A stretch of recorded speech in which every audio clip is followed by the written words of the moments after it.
Hello, welcome back to another GTA 5 video. Today we're going to look at the most useful vehicles, at least in my opinion, in Grand Theft Auto 5 online. So to start off with, we will be looking at the NIGHTSHARK.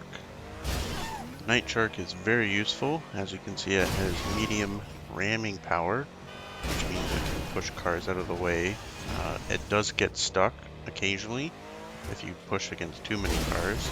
It goes for 1.25 million, and there is no trade price. It can take lots of damage, has lots of armor, good with rockets, good with homing missiles, sticky bombs, all those goodies. You also have an option to protect the windows, so it provides a little bit more protection there against gunfire, but it also limits you. So if you have the windows, then you can't shoot out with like the machine pistol or micro SMG or throw out sticky bombs. As you can see, it takes 5 rockets, which is pretty good, but if somebody's inside of the vehicle, then it can take way more. Same with the Insurgent, which is what we're going to look at next. So in here I have my Insurgent as well as Insurgent pickup. They're pretty much the same, just the pickup has a turret on the top.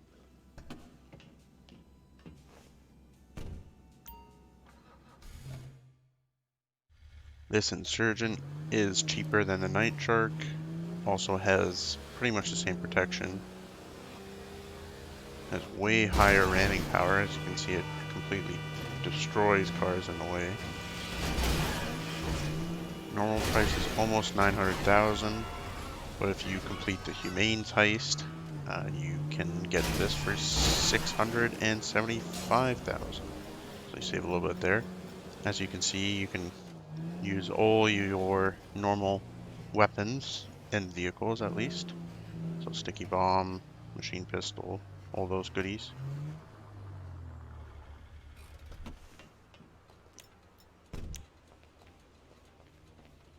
If nobody's in the vehicle, it takes about 4 rockets. However, if somebody is in the vehicle, it takes way more. 14 RPGs if someone's in it, or 27 homing missiles if somebody is also in it.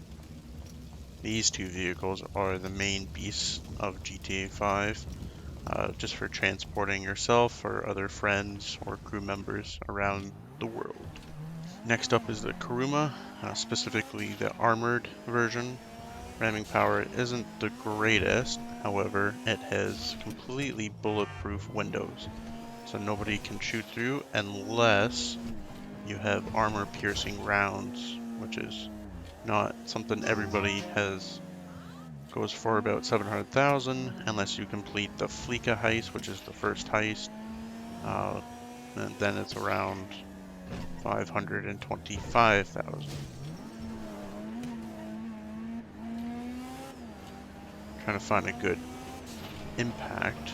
Okay, here, this guy. So it does move cars out of the way, but nothing crazy. Again, kind of like the NIGHTSHARK, it would eventually get stuck behind cars if you get a pile up. Well, let's go test out the windows. Over here should be a police station. So let's see if I can find any police.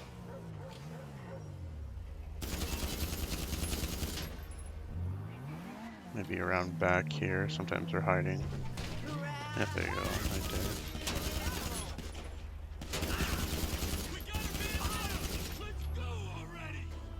You won't see any stars or anything like that show up because I have the HUD hidden, but I definitely have at least 3 stars currently. So you can see no bullets are going through, you don't see any blood marks or anything like that.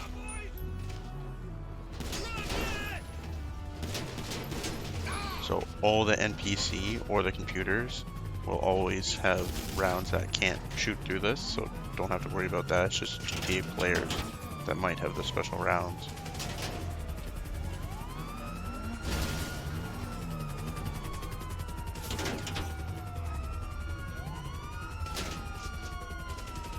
So let's get a little bit more cops here, shoot a little bit more, and then I will just stay here in the car and let's see if we die.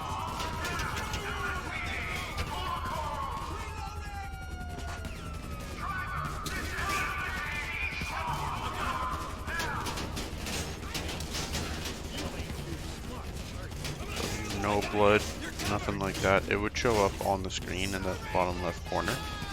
Soon I will get out of the vehicle just to show you guys that you will die. And I'm not in God mode or anything like that.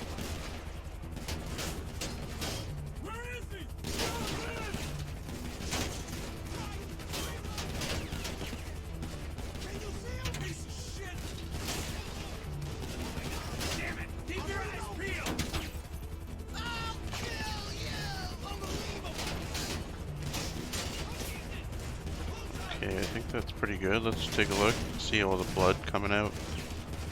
Blood splatter. And then we will die.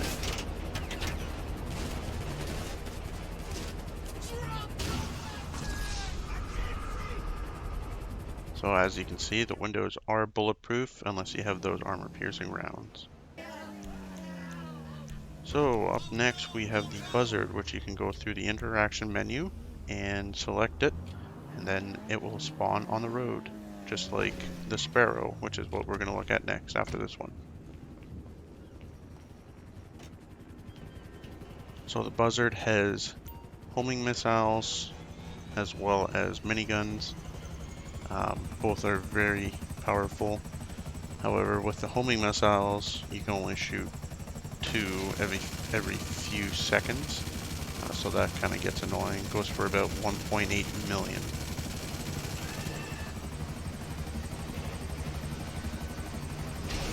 And then in comparison with the sparrow, you can shoot missiles every second, pretty much. But you can just hold A. So right now I'm just holding A on Xbox, and it gives me a delay for how quickly I can shoot the missiles.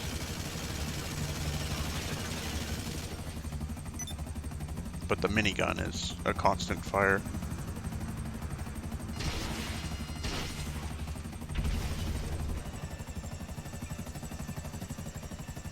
So this vehicle is very useful because you can spawn it so close to you as long as you are on a road. That's the only thing that matters, and then of course you have to buy it first before you can spawn it. But just like the buzzard, you can also get a sparrow, which is a little bit more nimble, so more agile, or you can maneuver better around things. So as you can see in this menu here, for CEO vehicles, everything's free, or at least almost everything's free, and that's because I own the things. So as long as you buy the things, you can get them for free, which means they spawn right next to you. So the only thing bad about the Sparrow is you have to buy the submarine. But you can make it back pretty quickly with the Cayo Perico heist, so that's not that bad. And it also makes it very useful with that specific heist.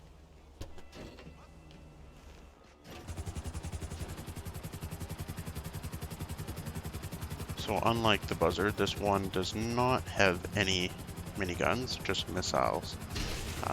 But it is rapid fire, and it goes for about 1.8 million as well. On the downside, again, requires a submarine, which is a big upfront cost.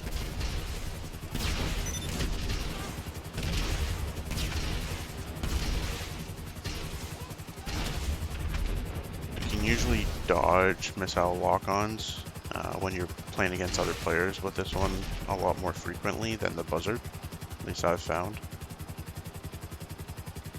I think the hitbox on it's smaller or something like that.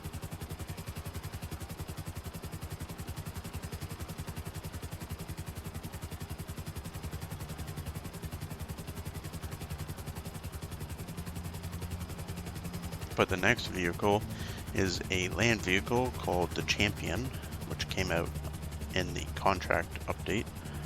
Most of these vehicles in the contract update actually have a special tech. I think it's called a Monty tech, and it prevents missile lock-ons, which is absolutely amazing. Which I'm sure most of you guys know, the MK2 Oppressor is very deadly, but with this Amani tech, it goes next to nothing. They have no power here.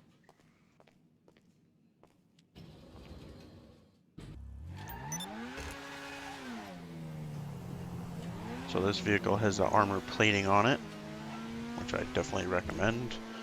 So it protects you a little bit more, and also has semi-bulletproof glass. This vehicle goes for about $3 million, not including any of the upgrades, which is definitely a necessity for this vehicle.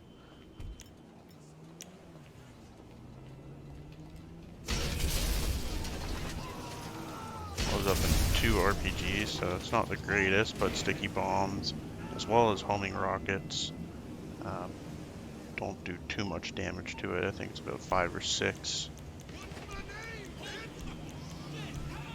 And next up is the Mark II Oppressor, which everybody knows and everybody hates or loves, depending on if it's being used against you or you are using it. That's really the main thing.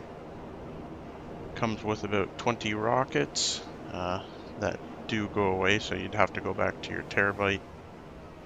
Costs a lot of money, 3.9 million.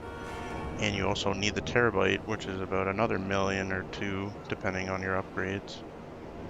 However, just like the Buzzard and Sparrow, you can spawn this right next to you through the interaction menu.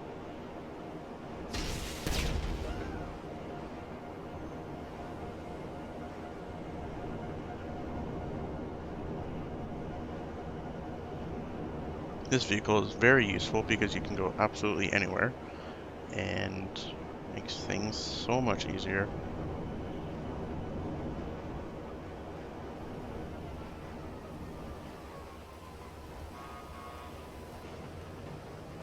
Next up is the AKULA. This vehicle can actually go off the radar as long as you have your weapons hidden. So currently they're hidden, now they're open. You can always tell if you see the target HUD. This vehicle goes for 3.7 million, which is fairly steep price as well. But again, it is also very useful because you can go off the radar, so no other player can see you. Another cool thing that this vehicle has is if you go off the radar, so you press right on the D-pad, which hides the guns, it will get rid of the wanted level to a 2-star. Which means if you have anything higher than a 2-star, it will automatically go to a 2-star. So 5, 4, 3, anything like that, it will go to a 2. This vehicle can take a few rockets as well, so that's kind of useful. It is one of the more armored helicopters compared to the Hunter or the Apache helicopter.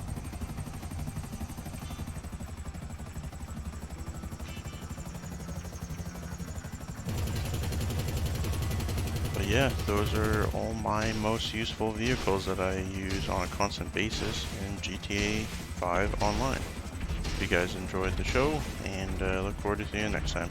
Alright, thanks, bye.